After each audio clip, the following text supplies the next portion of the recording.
We know this cardinal principle that if there is a documentary evidence, if there is a documentary evidence available, then the court will exclude oral evidence upon the terms of the document. यानी for example ए और B के बीच में return contract हुआ है, तो यहाँ पे अगर आपको प्रूफ करना है that there is a contract, तो आपको रिटर्न डॉक्यूमेंट लेके आना पड़ेगा। यहाँ पे आप ओरल एविडेंस दे सकते हो कि हाँ ए और बी के बीच में एक कॉन्ट्रैक्ट हुआ था। अगर आपके पास एक रिटर्न डॉक्यूमेंट है तो ये डॉक्यूमेंट आपको कोर्ट में प्रेजेंट करना पड़ेगा। Section number 94 of BSA and section 95 of BSA में ये चीज बोली हुई है। एंड एविडेंस एक्ट में सेक्शन 91 एंड 92 ये रूल के बारे में बात करता है। इसी चीज के ऊपर हमारा डॉक्ट्राइन ऑफ एक्सक्लूसिविटी बेस्ड है। हमारे सामने क्वेश्चन आता है that what is doctrine of exclusivity.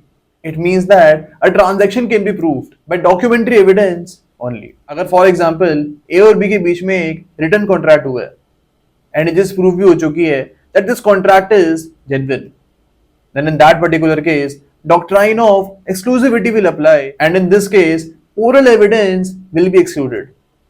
Oral evidence will be excluded and the transaction can be proved only by documentary evidence. Okay, तो ये चीज हमको यहाँ पे याद रखनी है। हमारे सामने एक और क्वेश्चन आता है that what is the doctrine of conclusivity।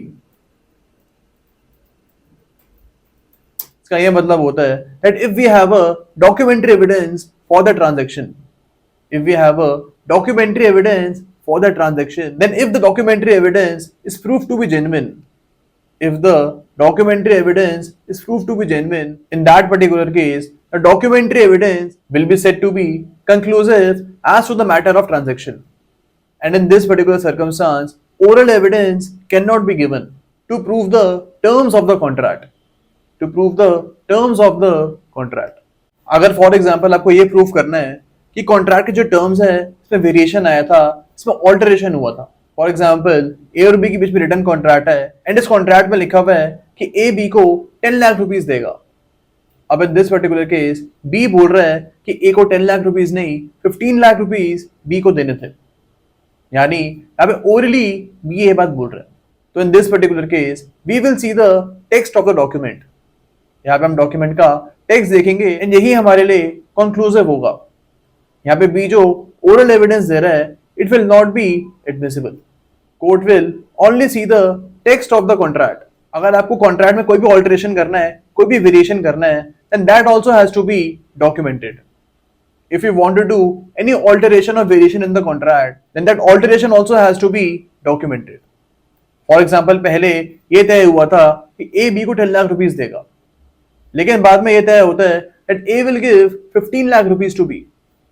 तो जो यहाँ पे ये सेकंड बात हुई है इसको भी आपको डॉक्यूमेंट करना पड़ेगा, यानी फ्रेश कॉन्ट्रैक्ट साइन करना पड़ेगा जहां पे A बोल रहा है that I will give 15 lakh rupees to B.